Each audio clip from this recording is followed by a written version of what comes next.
New reports from the Revenue Commissioners have revealed that a member of the public tried to strangle a customs officer.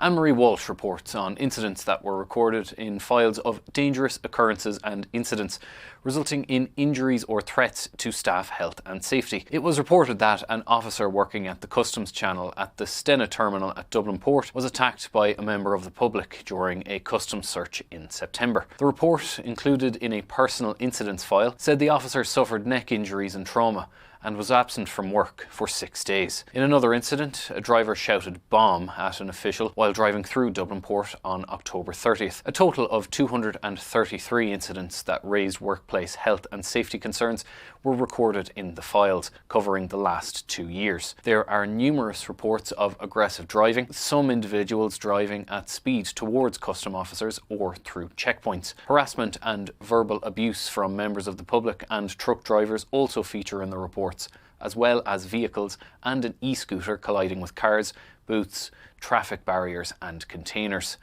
A member of the public spat in the face of a customs officer at a roadside checkpoint in May.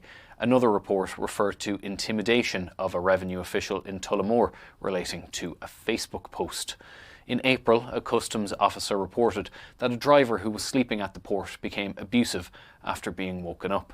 A confrontation between passengers and revenue officers at the Integrated Unified Passenger Terminal at Dublin Port was described as an aggressive altercation related to cannabis.